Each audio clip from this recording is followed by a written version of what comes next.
Good morning my dear friends.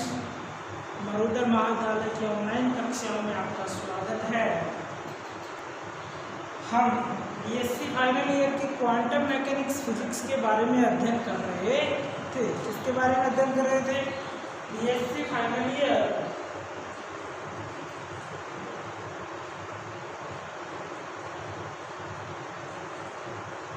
Quantum mechanics physics.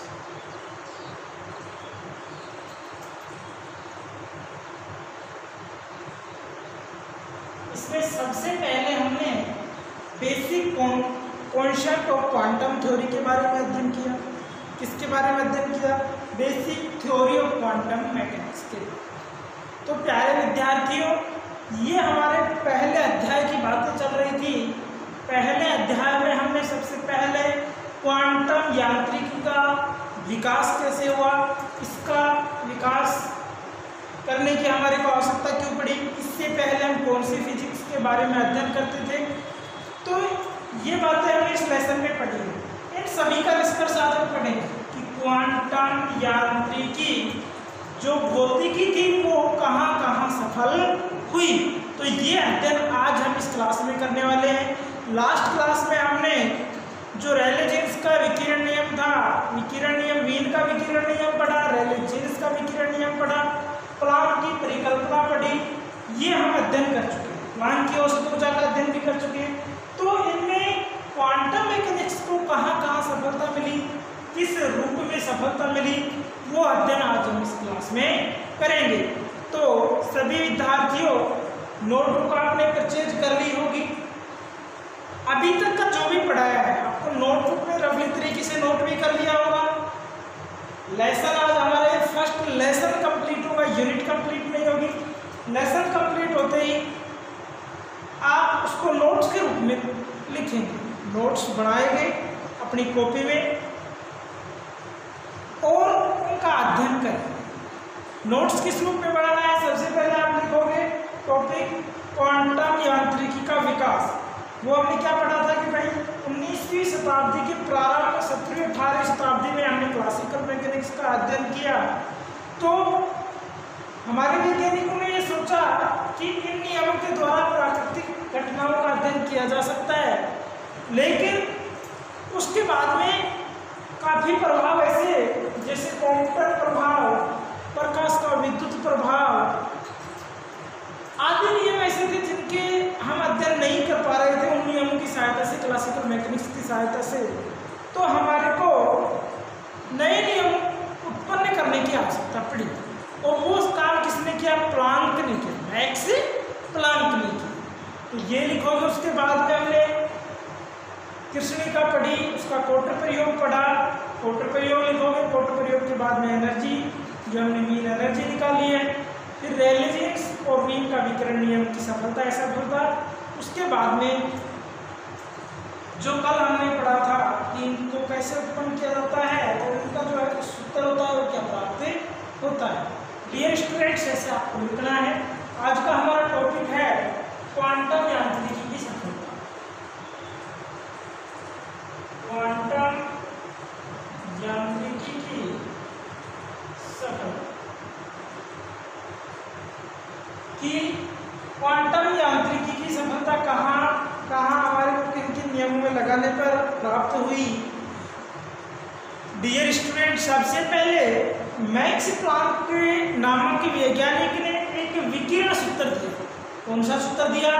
विकिरण सूत्र। इस सूत्र के माध्यम से संपूर्ण कृष्णिका ऊर्जा वितरण वक्र की व्याख्या की जा सकती है। पहला बिंदु क्या लिखेंगे कि मैक्स प्लांक नामक वैज्ञानिक ने, फर्स्ट बिंदु किसने दिया? मैक्स प्लांक नामक वैज्ञानिक। मैक्स प्लांक नामक वैज्ञानिक ने कौन सा सूत्र दिया? एक गणितीय विकिरण सूत्र। कौन सा सूत्र दिया? गणितीय विकिरण सूत्र। ठीक है। उसके बाद में इस सूत्र द्वारा किसकी व्याख्या की गई? इस सूत्र के द्वारा कृष्णिका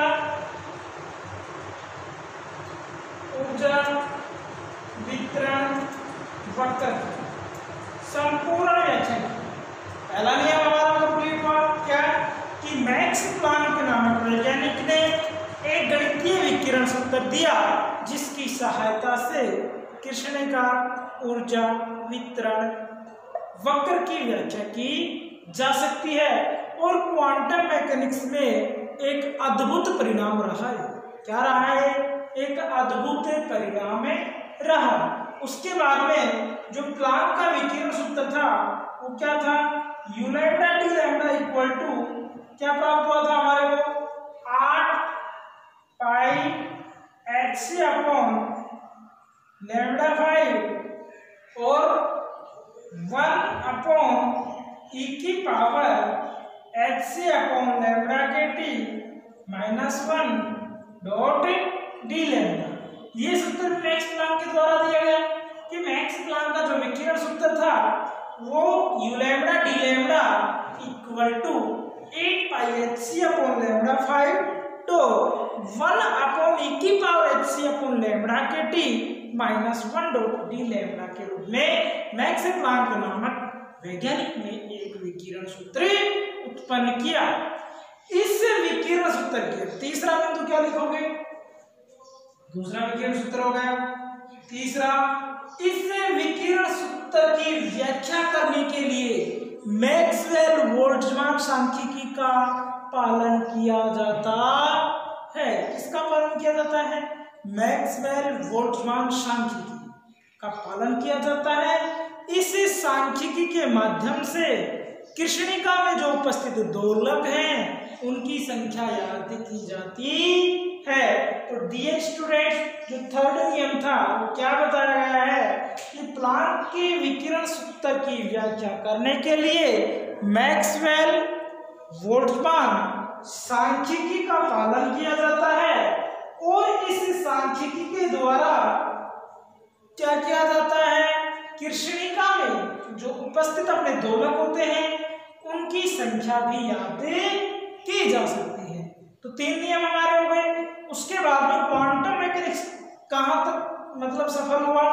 उसके बाद में हमने एक पढ़ा था, एक तो आवर्ती प्रास में, एक पढ़ा था वेवलेंथ प्रास में, वेवलेंथ रेंज में। तो चौथा बिंदु लैम्डा में लैम्डा प्लस डी लैम्डा जो तरंगदैर्घ्य प्रास है उसमें उपस्थित दोलकों की संख्या क्या है? तरंगदैर्घ्य प्रास में उपस्थित दोलकों की संख्या क्या होगी? वो होगी n lambda d lambda equal to 8 pi upon lambda 4 dot d lambda. यानी कि जो हम वेवलेंथ प्रास पढ़ रहे हैं लैम्डा और लैम्डा प्लस डी लैम्डा, तरंगदैर्घ्य प्रास में उपस्थित दोलकों की जो संख्या होगी वो n lambda d lambda equal to 8 pi upon lambda 4 dot d lambda प्राप्त होती है। तो ये 4 हो गए। 5वीं बार मैक्स प्लांक ने एक मीन एनर्जी निकाली थी। प्लांक की जो औसत माध्य ऊर्जा निकाली थी उसने, वो हमारे पास प्राप्त हुई थी equal to h mu upon e की power h c upon lambda के टी -1 वो प्राप्त हुई थी। तो उसके माध्यम से हम जो लैम्डा प्रास यानी कि जो तरंगदैर्घ्य प्रास है उसमें u लैम्डा डी लैम्डा हमारे को क्या प्राप्त हुई थी? वो प्राप्त हुई थी 8 pi hc upon lambda 5 1 upon e की पावर hc अपॉन लैम्डा के टी डॉट डी लैम्डा। ये क्या थी? प्लांक के दोलकों की जो औसत एनर्जी थी उसके द्वारा हमारे को जो लैम्डा और लैम्डा प्लस डी लैम्डा तरंगदैर्घ्य प्रास था उसमें ये हमारे को प्राप्त हुआ था ऊर्जा घनत्व। क्या प्राप्त हुआ था? ऊर्जा घनत्व। ठीक है। तो यहाँ ये जो हमारे क्वांटम मैकेनिक्स की सफलता थी वो यहाँ तक एक नियम के लिए लागू हुई। किसके लिए? कृष्णिका के लिए। अभी तक हमने किसका अध्ययन किया है? पहले चैप्टर में कृष्णिका का अध्ययन किया। तो कृष्णिका में क्वांटम मैकेनिक्स क्या क्या साबित कर पाया है? एक तो ये कर पाया है कि कृष्णिका ऊर्जा वितरण की संपूर्ण व्याख्या करने में कामयाब। ठीक है। दूसरी, इसने प्लांक का विकिरण सूत्र दिया। किसकी सहायता से? मैक्सवेल बोल्ट्जमान सांख्यिकी के आधार पर। और उसके द्वारा किसका मान?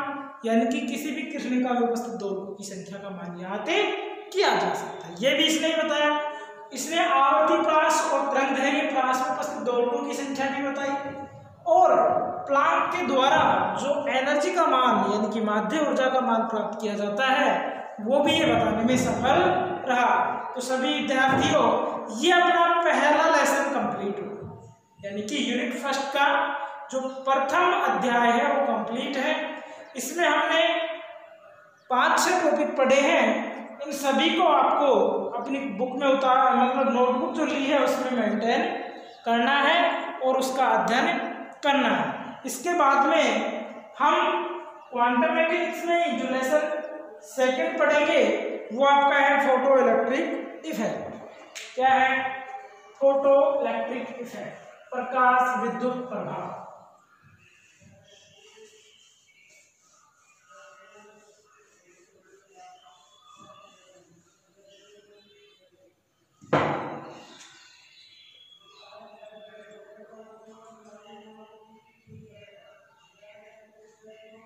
फोटो इलेक्ट्रिक इफेक्ट,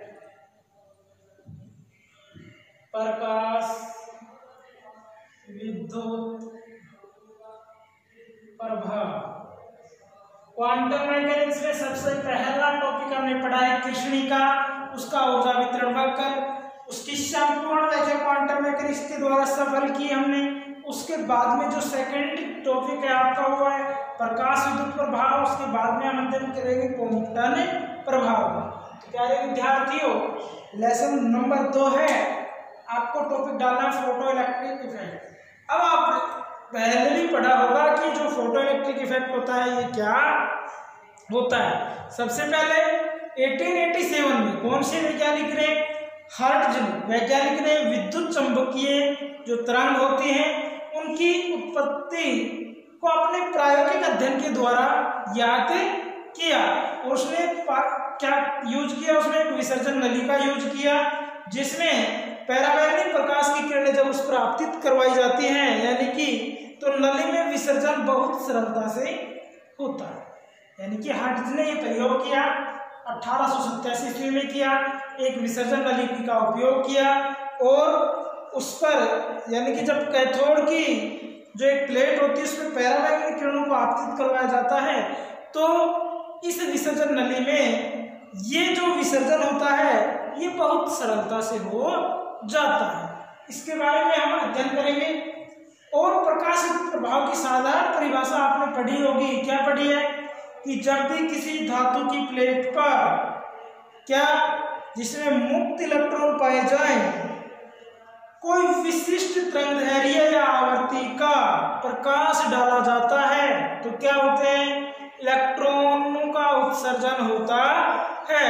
और जो ये इलेक्ट्रॉनों का उत्सर्जन होता है इस घटना को फोटो इलेक्ट्रिक इफेक्ट कहा जाता है। तो प्यारे विद्यार्थियों, फोटो इलेक्ट्रिक इफेक्ट क्या होता है कि जब किसी धातु की प्लेट पर जहां पर क्या हो इलेक्ट्रॉन बहुत अधिक मात्रा में पाए जाएं वहां पर क्या करें?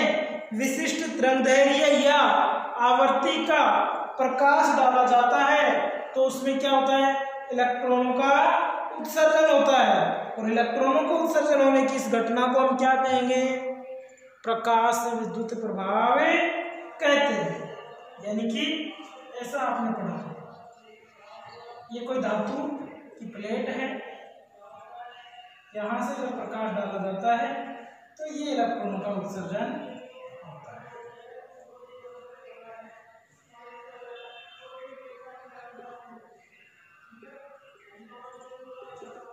यही पढ़ा हुआ, ऐसा ही पढ़ा हुआ प्रकाश विद्युत प्रभाव।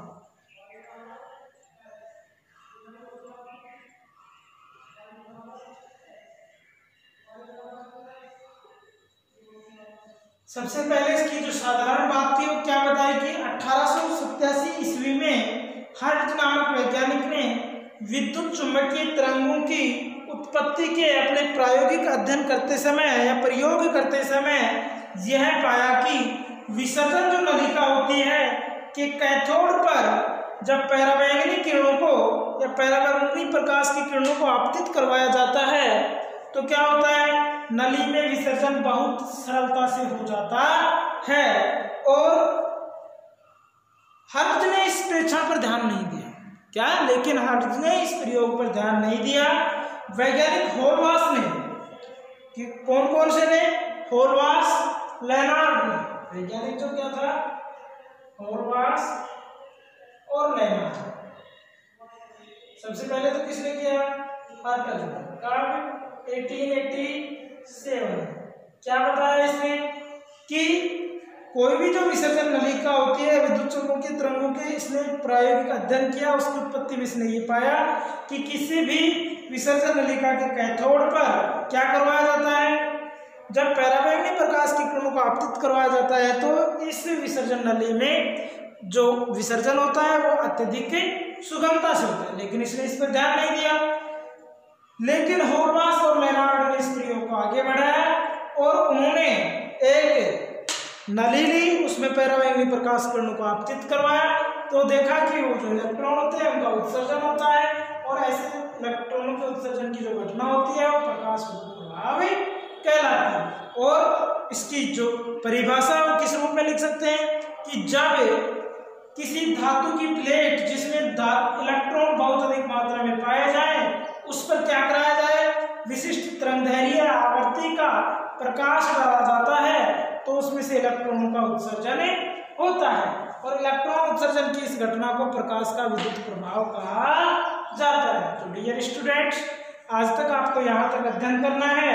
पहले लेसन के जो नोट्स हैं वो आपको लिखने हैं, उसके बाद में सेकंड चैप्टर हम कल से इसके नोट्स और थ्योरेटिकल बातें हम आपको समझें।